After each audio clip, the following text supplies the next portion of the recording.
Hi, I'm Amy. Thank you for tuning in.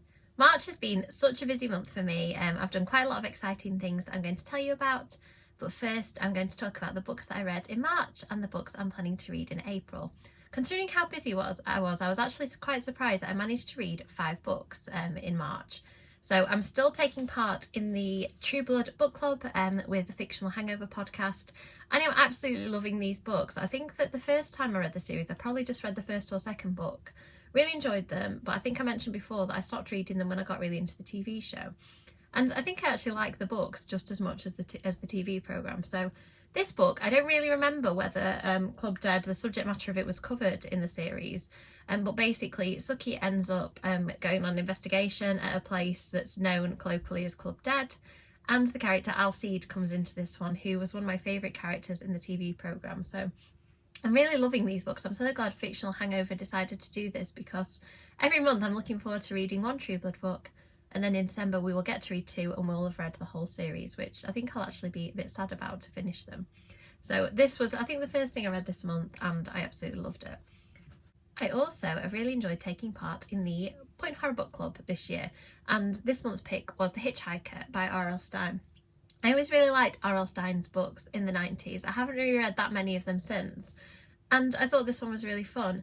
I liked the fact that it has this quite kind of cliched setup of 2 girls are driving and they pick up a hitchhiker, and you're very much trying to figure out what is going on and what the twists are going to be. It has probably one of the most gruesome and outlandish endings of a point horror book.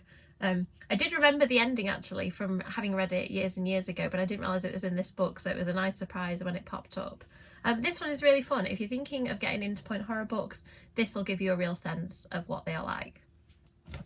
Next up, I read probably my most anticipated book of this year, In Every Generation by Kendara Blake. Now, whenever a Buffy book comes out, I'm filled with a kind of excitement, but also reservations. Will it be as good as the TV show? Will it capture that essence that is Buffy, that is very character driven and clever and funny and heartbreaking all at the same time? And Kendara Blake does that beautifully. I knew she was a huge Buffy fan, and I think that really comes across in the way she writes, because the existing characters that appear, I won't spoil who they are, but there are some great ones. The existing characters from the Buffyverse are written so well. I can just hear the actors' voices in my head when I'm reading it. And I liked the fact that the new characters, especially the villains, were written really well. And I just love this. I can't wait for the next 2 books in the trilogy. I think Kendara Blake was the perfect pick for this. And there was part of me when I heard that there's Buffy series, I thought, oh, I want to write that, but actually I don't know whether I could have done as good a job as Kendara Blake. So if you're a Buffy fan, if you're a fan of vampire books or Kendara Blake's books, this one is absolutely brilliant. I was so pleased. So next up, I listened to an audiobook, which was Sadie by Courtney Summers. Now, I went into this book knowing absolutely nothing about it, and in some ways that was really good, because it's a mystery, and I think it meant that I just had no expectations. I didn't know what was going to happen, but I do wish I'd read the content warning. So this book has incidences of child abuse, which for me is probably one of the hardest things to read about, and I wished that it was my own fault I didn't check the content warnings. So just to be aware, if that's something that is a deal breaker for you, then maybe think about whether you want to read this book or not. If you are interested, the audiobook is absolutely excellent.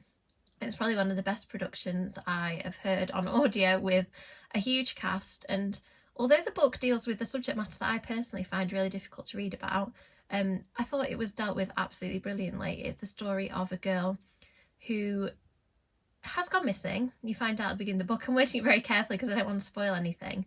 And you get to read her story about the time before she went missing, and then you read in the present day what is happening and people who are trying to find out what happened to her.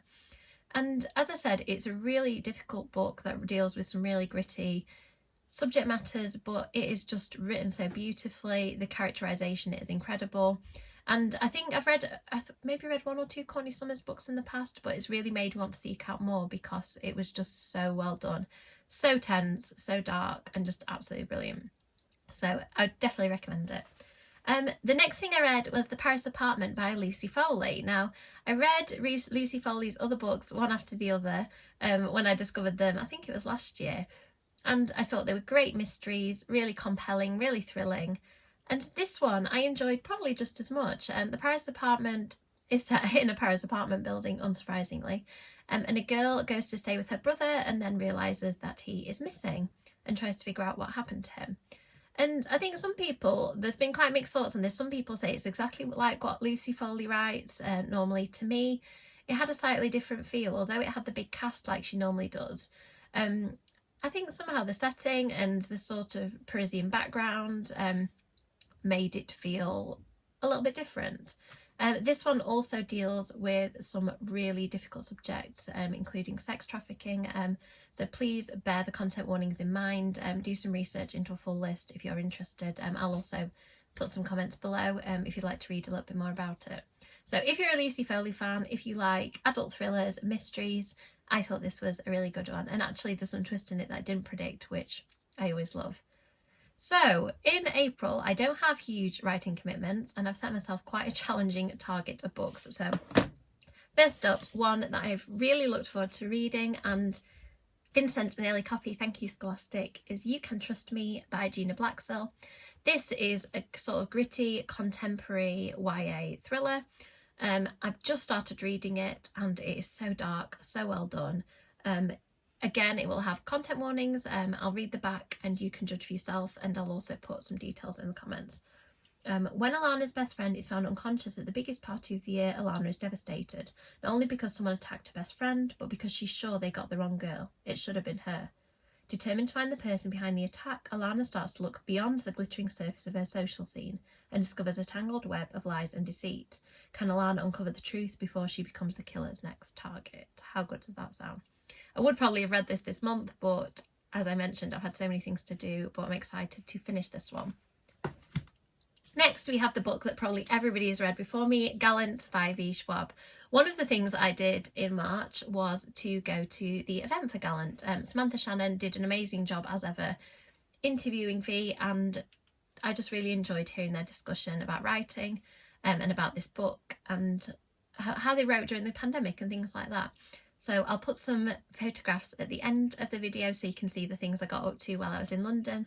But I'm really excited about this one. I know it's a haunted house book. I try not to listen too much when they're talking about the intricacies of the plot, but I also know it's about a girl who is unable to speak, which I think is always an interesting decision when you've got a book and you're relying on the written word to get a character across. So I'm really excited. Can we also just take a moment for the Forbidden Planet?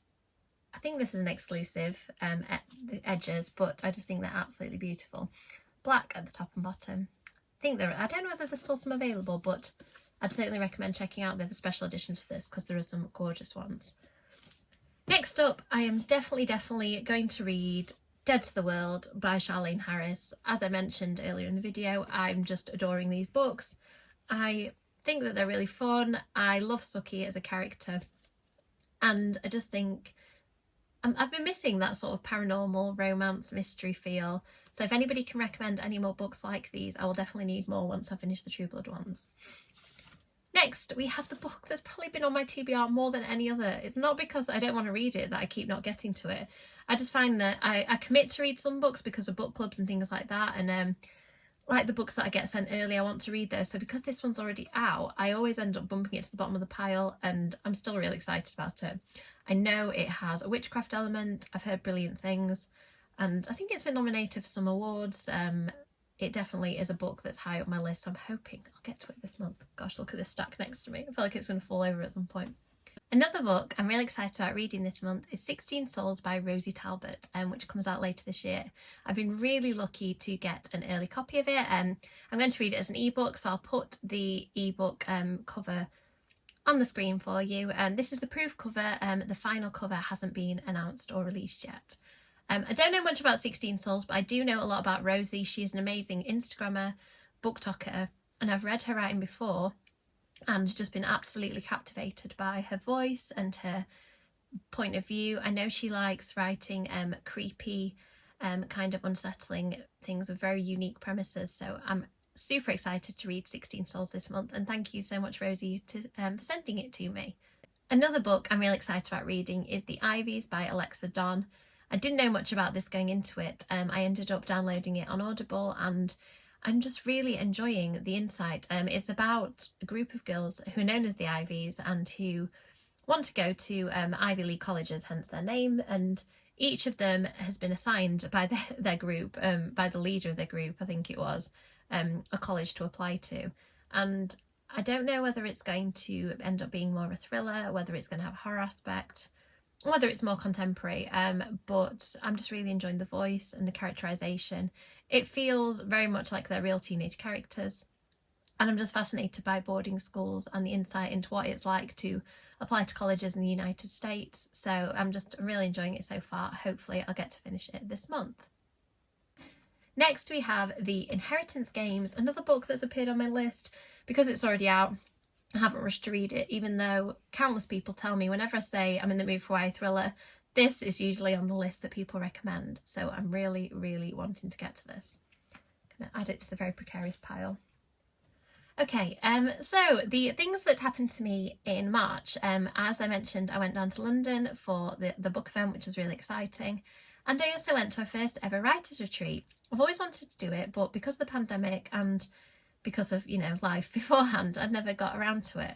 But a group of horror author friends and I went to Gladstone's library, and it was just absolutely wonderful. I'll put photographs at the end of the video, but basically it's a library that is also a hotel.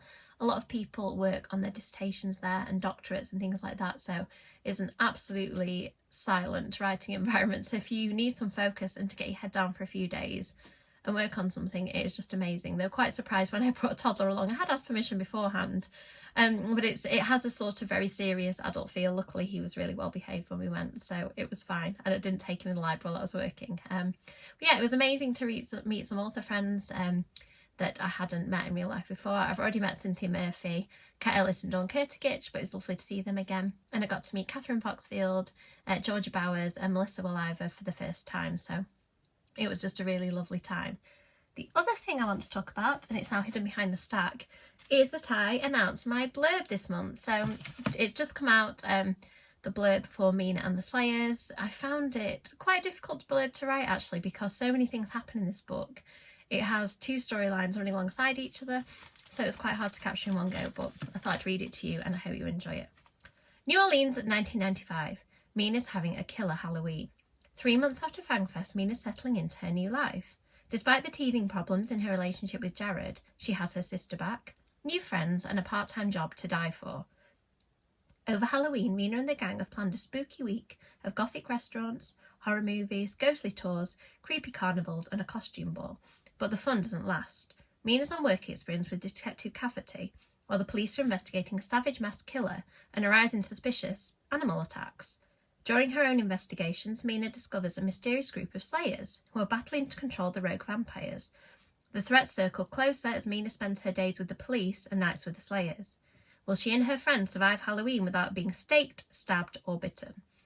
I hope that doesn't give too much away if you haven't read book one. If you haven't read it, I really hope you might want to before September when this book comes out.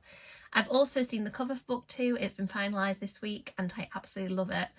So I think that we will be able to announce that soon and I'll be able to share it with everyone. I think I've talked about everything else, so thank you so much for watching. I hope you enjoyed a little bit of insight into the chaos that has been my life this month.